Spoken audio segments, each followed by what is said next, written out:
ಆಗಲಿಲ್ಲ ಅಂತಂದರೆ ಅವರು ಅದು ಹೇಳ್ತಾರೆ ಇದು ಹೇಳ್ತಾರೆ ಎಲ್ಲ ಪಕ್ಕಕ್ಕೆ ಬಿಡಿ. ಅದು ಯಾಕೆ ಹೇಳ್ತಾರೋ ನನಗೆ ಗೊತ್ತಿಲ್ಲ. ಅದು ಒಟ್ಟಾರೆಯಾಗಿ ನಿಮಗೆ ಈ ವರ್ಷ ಒಂದು ಖುಷಿಯ ಸಂತೋಷದ ವಾತಾವರಣವನ್ನು ನಿಮಗೆ ನೀವೇ ಸೃಷ್ಟಿ ಮಾಡಿಕೊಳ್ಳತಕ್ಕಂತಹ ಪರಮಾದ್ಭುತವಾಗಿರುವ ಪವಿತ್ರವಾಗಿರುವ ಆಧಾರಭೂತವಾಗಿರತಕ್ಕಂಥ ಅತ್ಯಂತ ಚೈತನ್ಯ ತುಂಬಿಸ್ತಕ್ಕಂತಹದ್ದು ಮಂತ್ರ ಈ ಬೀಜಾಕ್ಷರಗಳು.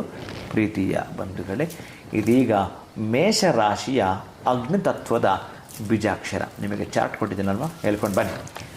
ಮೇಷರಾಶಿಯವ್ರಿಗೆ ಓಂ ಐಂ ಕ್ಲೀಂ ಸೌ. ಇನ್ನು ಸಿಂಹ ರಾಶಿಯವ್ರಿಗೆ ಓಂ ರೀಂ ಶ್ರೀಂ ಸೌ. ಧನುಸ್ಸು ರಾಶಿಯವ್ರಿಗೆ ಓಂ ರೀಂ ಕ್ಲೀಂ ಸೌ. ಇವು ನಿಮ್ಮಲ್ಲಿರ್ತಕ್ಕಂತಹ ಎಲ್ಲೋ ಜಾಗೃತ ಸ್ವಪ್ನ ಇದೆಯಲ್ಲ, ಅದು ನಿದ್ರಾವಸ್ಥೆ ನಮಗಿದ್ರೆ ಬಡಿದು ಎಬ್ಬಿಸುತ್ತೆ. ಈ ಬೀಜಾಕ್ಷರ ಸುಮ್ಮನೆ ಬಿಡಲ್ಲ ನಿಮ್ಮನ್ನು. ಈ ಕೆಲಸ ಮಾಡು, ಆ ಕೆಲಸ ಮಾಡು, ಈ ದಾರಿಯಲ್ಲಿ ಹೋಗಿ ಯಶಸ್ಸು ತಗೋ ಅಂತ ನಿಮ್ಮ ಒಂದು ಮನಸ್ಸು ಏನೋ ಹೇಳ್ತಾ ಇರುತ್ತೆ, ಇನ್ನೊಂದು ಇದೆಯಲ್ಲ ಅದು ಸುಮ್ಮನೆ ಇರಲ್ಲ, ಬಡಿದು ಎಬ್ಬಿಸ್ತಾ ಇರುತ್ತೆ. ಒಟ್ಟಾರೆಯಾಗಿ ನೀವು ಸಕ್ಸಸ್ ದಾರಿಯಲ್ಲಿ ಹೋಗೋದನ್ನು ನಿಮಗೆ ಇಂಡಿಕೇಟ್ ಮಾಡ್ತಾ ಇರುತ್ತೆ ಈ ಬೀಜಾಕ್ಷರಗಳು. ಪ್ರೀತಿಯ ಬಂಧುಗಳೇ, ನಾನು ಹೇಳಿದ್ದ 8 ಜಾಗದಲ್ಲಿ ನೀವು ಬರೆಯುವಂಥದ್ದು, ಈ ಮಂತ್ರನ ಹೇಳ್ತಾ ಬರುವಂಥದ್ದು ಚಮತ್ಕಾರ ಕಾಣ್ತಾ ಬರ್ತೀರಿ. ಖಂಡಿತ ಗುರುಗಳೇ. ಇನ್ನು ಭೂತತ್ವ ರಾಶಿಗಳು ವೃಷಭ ರಾಶಿಯವ್ರಿಗೆ ಓಂ ರೀಂ ಕ್ಲೀಂ ಶ್ರೀಂ. ಇನ್ನು ಕನ್ಯಾ ರಾಶಿಯವ್ರಿಗೆ ಓಂ ಶ್ರೀಂ ಐಂ ಸೌ. ಇನ್ನು ಮಕರ ರಾಶಿಯವ್ರಿಗೆ ಓಂ ಐಂ ಕ್ಲೀಂ ರೀಂ ಶ್ರೀಂ ಸೌ. ಭೂತತ್ವ ರಾಶಿಗಳು. ಭೂತತ್ವ ರಾಶಿಗಳಿಗೆ ನೋಡಿ, ಸೌಹ್ ಅನ್ನೋದಿದೆಯಲ್ಲ, ಆ ಸೌಹ್ ಅನ್ನೋದು ಸೌ ಬರೆದು 2 ವಿಸರ್ಗಗಳು ಬಿಂದುಗಳಾಗ್ತಕ್ಕಂಥದ್ದು. ಇದು ವಿನೋದ್ ಎಲ್ಲೋ ಇದ್ದಾನೆ ಪಾಪ, ಇದನ್ನು ಹಾಕಬೇಕಾದ್ರೆ ಸ್ಕ್ರೀನ್ ಮೇಲೆ ಕೊಟ್ಟರೆ ಬಹಳ ಒಳ್ಳೆಯದು. ಸಾಧ್ಯ ಆದಷ್ಟು ಆಯಾಯ ರಾಶಿಗೆ ಸ್ಕ್ರೀನ್ ಮೇಲೆ ಕೊಟ್ಟರೆ ಅವರಿಗೆ ಅನುಕೂಲವಾಗುತ್ತೆ. ಆಮೇಲೆ ಕೆಲವು ಹೆಣ್ಮಕ್ಳಂತೂ ಟೈಪ್ ಮಾಡ್ತಾರೆ, ಸಾಧ್ಯ ಆಗೋದಷ್ಟು ದಯವಿಟ್ಟು ಮೆಸೇಜಲ್ಲೂ ಕೂಡ ಚೆಕ್ ಮಾಡಿಕೊಂಡು ಅದನ್ನು ಕೂಡ ಮಾಡಿಕೊಳ್ಳಿ. ನಮಗೆ ಎಷ್ಟು ಸಮಯ ಸಿಕ್ಕಿದ ಕಾಲಾವಕಾಶ ಇದನ್ನು ಪೂರ್ಣವಾಗಿ ನಾನು ನಿಮಗೆ ಕೊಡ್ತಾ ಬಂದಿದ್ದೇನೆ. ಯಾಕೆಂತಂದರೆ ಇದು ವರ್ಷ ಭವಿಷ್ಯದ್ದಲ್ಲ, ನಿಮ್ಮ ಭವಿಷ್ಯತ್ತು ನಾನು ಮಾತಾಡಿದ್ದು. ನಿಮ್ಮ ಬದುಕಿನ ಪೂರ್ಣ ಪ್ರಮಾಣದ ಭವಿಷ್ಯ ಹೇಗಿರಬೇಕೋ, ನಮ್ಮ ಬದುಕನ್ನು ನಾವು ಹೇಗೆ ಮಾರ್ಪಾಟು ಮಾಡಿಕೊಳ್ಳಬೇಕೋ ಅದಾಗಿರತಕ್ಕಂತಹದ್ದು. ಇನ್ನು ಭೂತತ್ವಕ್ಕೆ ಸಂಬಂಧಪಡವಿದಲ್ಲ, ಇವು ಏನಾದರೂ ಒಂದು ಬದಲಾವಣೆ ಕಂಡುಕೋಬೇಕು. ನಾನು ಏನೋ ಒಂದು ನನಗೆ ಬೇಕು, ಅಪೇಕ್ಷಿತ ಅಲ್ಲ. ಕೆಲವೊಂದು ಲೀಡರ್ಶಿಪ್ ಆಗಲೇ ಹೋದಾಗೆಲ್ಲ ಲೀಡರ್ಶಿಪ್ ಅವು ಸುಮ್ಮನೆ ಹೀಗೆ ಚುಟುಕಿ ಹೊಡೆದ್ರೆ ಮಾಡ್ಕೊಳ್ತವೆ ಆ ರಾಶಿಗಳು. ಅಗ್ನಿತತ್ವದಿಗೆ ಭೂತತ್ವ ಇದೆಯಲ್ಲ, ಪಡೆದುಕೊಳ್ಳಬೇಕು ಅಂತಂದರೆ ಯಾರ ಸಹಾಯ ಪಡ್ಕೊಳ್ಬೇಕು, ಯಾರ ಸಹಾಯ ಪಡ್ಕೊಳ್ಬಾರ್ದು. ನಮಗೆ ಸ್ವಾಭಿಮಾನ ಜಾಸ್ತಿ ಇದೆ, ಅದಕ್ಕೆ ನಾವೇನು ಮಾಡ್ಕೊಳ್ಬೇಕು ಅಂತಂದರೆ ಭಗವಂತನ ಸಹಾಯ ಒಂದೇ ಪಡೆದುಕೊಂಡು ಮುಂದಕ್ಕೆ ಹೋಗಬೇಕು, ಬಿಟ್ಟರೆ ಇನ್ಯಾರ ಸಹಾಯ ನಮಗೆ ಬೇಡ. ಯಾಕಂದರೆ ಎಲ್ಲವೂ ಅವನೇ. ದೀನ ದಲಿತರಿಗೂ ಸೇವೆ ನಮಗೆ ಯಾವ ರೂಪದಲ್ಲಿ ಕೊಡಬೇಕು ಕೊಡ್ತಾನೆ. ಯಾರಿಗೆ ಯಾವಾಗ ಏನು ಕೊಡಬೇಕು, ಕಷ್ಟದಲ್ಲಿರ್ತಕ್ಕಂಥವರಿಗೆ, ನೋವಲ್ಲಿರ್ತಕ್ಕಂಥವರಿಗೆ ಅವನ ಆಶೀರ್ವಚನ ಯಾವಾಗಲೂ ಶತಸಿದ್ಧಕ್ಕಿದ್ದೇ ಇರುತ್ತೆ. ಅವನ ಅನುಗ್ರಹ ಯಾವಾಗಲೂ ಇದ್ದೇ ಇರುತ್ತೆ. ಗುರುಗಳ ಆಶೀರ್ವಚನ, ಭಗವಂತನ ಅನುಗ್ರಹ ಈ ಒಂದು ಭೂತತ್ವ ರಾಶಿ ಮೇಲೆ ಇದ್ದೇ ಇರುತ್ತೆ. ಇನ್ನು ವಾಯುತತ್ವ ರಾಶಿಗಳು ಮಿಥುನ ರಾಶಿ ಓಂ ಶ್ರೀಂ ಐಂ ಸೌ. ತುಲಾ ರಾಶಿ ರೀಂ ಕ್ಲೀಂ ಶ್ರೀಂ. ಕುಂಭರಾಶಿ ಓಂ ರೀಂ ಐಂ ಕ್ಲೀಂ ಶ್ರೀಂ. ಈ ಬೀಜಾಕ್ಷರಗಳು ಕೆಲವೊಬ್ಬರಿಗೆ ಗುರುಬಲ ಇರುತ್ತೆ, ಇನ್ನು ಕೆಲವು ಇರೋದಿಲ್ಲ.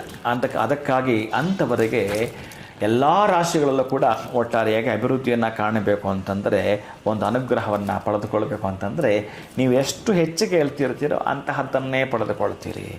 ಈಗ ಏನು ಹೇಳ್ತಾರಲ್ಲ, ನಾವು ಏನು ಬಿತ್ತಿದೆವೋ ಅದು ಮೊಳಕೆ ಬರುತ್ತೆ ಅಂತ ಹೇಳ್ತೀವಲ್ಲ, ಅದೇ ನೀವು ಈಗೇನು ಕೇಳ್ಕೊಳ್ತೀರೋ, ಏನು ಪಡ್ಕೊಳ್ಬೇಕು ಅಂತ ಹೇಳಿ ಮನಸ್ಸಲ್ಲಿ ನೀವು ಅಂದುಕೊಂಡು ಈ ಬೀಜಾಕ್ಷರವನ್ನು ಎಷ್ಟು ಸಲ ಹೇಳ್ತೀರೋ, ನಿಮ್ಮ ದೇವರ ಮನೇಲಿ ಹೇಳ್ತೀರೋ, ಎಲ್ಲೋ ಒಂದು ಬೆಟ್ಟದ ತಪ್ಪಲಲ್ಲೋ ಅಥವಾ ನೀರಿನ ತಡದಲ್ಲೋ ಎಲ್ಲಿ ನೀವು ಕುಳಿತುಕೊಂಡು ಹೇಳ್ತೀರೋ ಅಂಥ ಶಕ್ತಿನ, ಆದರೆ ಬೆಟ್ಟ ನೀರಿನ ತಪ್ಪಲು ಅಂಥ ಕಡೆ ಹೇಳಿದ್ರೆ ಅಧಿಕವಾಗಿರ್ತಕ್ಕ ಫಲವನ್ನು ಪಡ್ಕೊಂಡು ಬಿಡ್ತೀರಿ.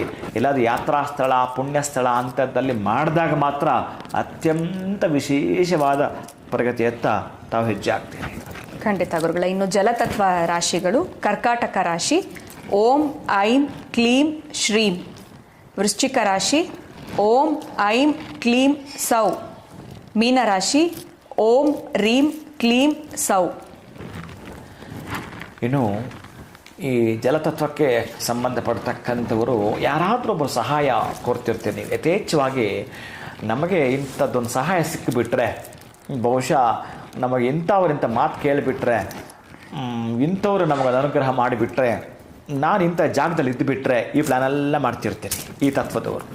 ಇದೆಲ್ಲ ಈಗೇನು ಗೊತ್ತಾ, ಯಾರೋ ವ್ಯಕ್ತಿ ಇದ್ರಲ್ಲ, ಆ ವ್ಯಕ್ತಿ ನಿಮಗೆ ನೀವೇ. ಈಗ ಯಾರೋ ಅನುಗ್ರಹ ಮಾಡ್ತಾರಲ್ಲ, ನಿಮಗೆ ನೀವೇ ಅಷ್ಟೊಂದು. ಅದೇ ನಾನು ಮೊದಲೇ ಹೇಳಿಬಿಟ್ಟಿದ್ದೀನಿ, 1,000 ಜನ ನಿಮ್ಮ ಹಿಂದಿದಷ್ಟು ಶಕ್ತಿ ಬರುತ್ತೋ, ನಿಮ್ಮ ಕಷ್ಟ ತೀರಾ ಚಿಕ್ಕದು, ಅದರ 1000 ಪಟ್ಟು ನಿಮಗೆ ಲಾಭ ಬಂದಾಗ ಎಷ್ಟು ಖುಷಿ ಆಗುತ್ತೋ ಅಷ್ಟೆಲ್ಲ ಆಗ್ತಕ್ಕಂತಹದ್ದು. ಅದಕ್ಕೆ ಈ ಮಂತ್ರ ಭಗವಂತ ಯಾರ ಅಧೀನ ನಾನು ನಿಮಗೆ ಈಗಾಗಲೇ ತಿಳಿಸಿರ್ತೀನಿ. ಭಗವಂತ ಅನ್ನುವವ, ನಮಗೆ ಅನುಗ್ರಹ ಮಾಡುವವ ಯಾರ ಅಧೀನ ಅಂತಂದರೆ ಮಂತ್ರಾಧೀನ.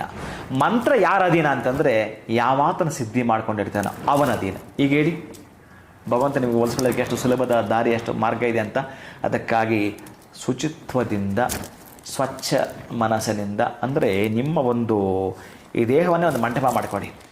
ಈ ಸುವರ್ಣ ಮಂಟಪದ ಸ್ವರ್ಣ ಮನಸ್ಸಿನಿಂದ ಸರ್ವ ಸಭೆಯ ಸದಸ್ಯರನ್ನೂ ಕೂಡ ಒಟ್ಟುಗೂಡಿಸಿ ಮಾತಾಡ್ತಕ್ಕಂಥ ದಿವ್ಯಾನುಭೂತಿ ಅನುಕ್ರಮಣಿಕವಾಗಿ ನಿಮಗೆ ಅವ ಕೊಡ್ತಾ ಬರುತ್ತಿರ್ತಾನೆ. ಹೆಚ್ಚಿಗೆ ಹೇಳ್ತಿರೋ, ಎಷ್ಟು ಹೇಳ್ತಿರೋ ಅಷ್ಟು ಅದ್ಭುತವಾದ ಫಲಗಳನ್ನು ನೀವು ಈ ತಿಂಗಳಲ್ಲಿ ಮಾಡ್ಕೊಳ್ತಿರೋ, ಮುಂದಿನ ತಿಂಗಳಲ್ಲಿ ಮಾಡ್ಕೊಳ್ತಿರೋ. ಒಟ್ಟಾರೆಯಾಗಿ ಯಾರು ಎಷ್ಟು ಬೇಗ ಆ ಮಂತ್ರ ಸಿದ್ಧಿಯನ್ನು ಮಾಡ್ಕೊಳ್ತೀರೋ, ಯಾರು ಈ ಬೀಜಾಕ್ಷರ ತುಂಬ ದೊಡ್ಡ ಮಂತ್ರ ಅಂತೂ ಅಲ್ಲ, ತೀರಾ ಸಣ್ಣ ಬೀಜಾಕ್ಷರ ಅದು, ಅದನ್ನು ನೀವು ಹೇಳಿಕೊಳ್ತಾ ಬರ್ತೀನಿ ಅಂತಂದರೆ ಬೃಹದಾಕಾರವಾಗಿ ಬೆಳೆದಿರುತ್ತಲ್ಲ ದೊಡ್ಡ ಆಲದ ಮರ, ನೀವು ಕೇಳಿದಿರಲ್ಲ, ಆ ದೊಡ್ಡ ಆಲದ ಮರದಷ್ಟು ಎಷ್ಟು ಸಹಸ್ರ ಸಂಖ್ಯೆಯಲ್ಲಿ ಹೋಗಿ ಜನ ಅಲ್ಲಿ ಕುಳಿತುಕೊಂಡ್ರು ನೆರಳಿದೆ.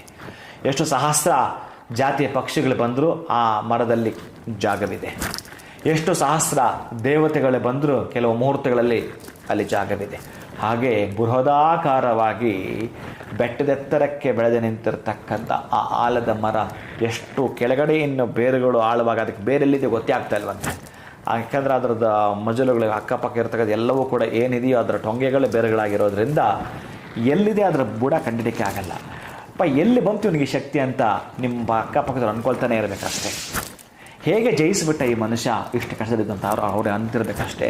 ನೀವು ಹಾಗೆ ದೊಡ್ಡ ಆಲದ ಮರ ಹಾಗೆ ಬೆಳೆದು ನಿಲ್ಲೋದೇ ನನ್ನ ಖುಷಿಯಾಗಿರುತ್ತೆ ಪ್ರೀತಿಯ ಬಂಧುಗಳೇ. ಖಂಡಿತ ಗುರುಗಳೇ, ನಮಗೆಲ್ಲೋ ಒಂದು ಕಡೆ ಈ ಒಂದು ಹೊಸ ವರ್ಷದಲ್ಲಿ ವರ್ಷ ಭವಿಷ್ಯಕ್ಕಿಂತ ನಮ್ಮ ಭವಿಷ್ಯವನ್ನು ನಾವು ಹೇಗೆ ಮಾಡ್ಕೊಳ್ಬೇಕು ಅನ್ನೋದಕ್ಕೆ ಏನೆಲ್ಲ ಅಂಶಗಳು ಬೇಕು, ಎಷ್ಟೆಲ್ಲ ವಿಚಾರಗಳನ್ನ ನಾವು ತಿಳ್ಕೊಳ್ಬೇಕು, ಅವಷ್ಟನ್ನು ಕೂಡ ನಮಗೆ ಭಾಳ ಅಚ್ಚುಕಟ್ಟಾಗಿ ತಿಳಿಸ್ಕೊಟ್ಟಿದ್ದೀರಾ. ಜೊತೆಗೆ ಈ ಒಂದು ಬೀಜ ಮಂತ್ರಗಳನ್ನ ಏನು ತಿಳಿಸಿದ್ದೀರಾ, ಇದನ್ನು 16 ಬಾರಿ ಆಗಿರ್ಬೋದು, 48 ಬಾರಿ ಅಥವಾ 54 ಬಾರಿ, 108 ಬಾರಿ ನಮ್ಮ ಕೈಲಾದಷ್ಟು ನಾವು ಪಠನೆ ಮಾಡೋದ್ರಿಂದ ಯಾವ ರೀತಿಯಾಗಿರುವಂಥ ಬದಲಾವಣೆಗಳು ನಮ್ಮಲ್ಲಿ ಆಗುತ್ತೆ ಈ ಒಂದು ವರ್ಷಗಳ ಕಾಲ ಅನ್ನೋದ್ರ ಬಗ್ಗೆ ನಮಗೆ ಬಹಳ ಸಂಪೂರ್ಣವಾಗಿ ತಿಳಿಸ್ಕೊಟ್ರಿ. ನೀವು ತಿಳಿಸ್ಕೊಟ್ಟಿರುವಂಥ ವಿಚಾರಗಳು ಬಹಳನೇ ಅದ್ಭುತವಾಗಿತ್ತು. ತುಂಬು ಹೃದಯದ ಧನ್ಯವಾದಗಳು ಗುರುಗಳೇ, ತಮಗೆ ನಮಸ್ಕಾರ. ಹರೇ ಶ್ರೀನಿವಾಸ. ಸಂಪೂರ್ಣವಾಗಿ ನಮ್ಮ ಸಂಚಿಕೆಗಳನ್ನ ನೋಡಿದರೆ ನಿಮಗೆ ಬಹುಶಃ ಅರ್ಥ ಆಗಿರುತ್ತೆ ಯಾವ ರಾಶಿಯವರಿಗೆ ಯಾವ ರೀತಿ ಇದೆ.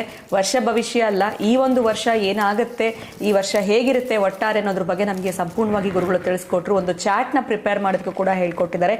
ಅದ್ಭುತವಾಗಿರುವಂಥ ಚಾಟು. ಅದರ ಜೊತೆಯಲ್ಲಿ ಪ್ರತಿಯೊಂದು ರಾಶಿಯವರಿಗೂ ಕೂಡ ಯಾವ ಒಂದು ಬೀಜ ಮಂತ್ರದ ಪಠನೆಯನ್ನು ಮಾಡಬೇಕು ಇದನ್ನು ಕೂಡ ನಿಮಗೆ ತಿಳಿಸ್ಕೊಟ್ಟಿದ್ದಾರೆ. ಸೊ ಇವತ್ತಿನ ವಿಡಿಯೋ ತಮ್ಮೆಲ್ಲರಿಗೂ ಇಷ್ಟ ಆಗಿರುತ್ತೆ, ಜೊತೆಗೆ ನಿಮ್ಮೆಲ್ಲರಿಗೂ ಉಪಯುಕ್ತವಾಗುತ್ತೆ ಅಂತ ಹೇಳ್ತಾ ವಿಡಿಯೋನ ಮುಗಿಸುವಂತಹ ಸಮಯ ಆಗಿದೆ. ನಮಸ್ಕಾರ.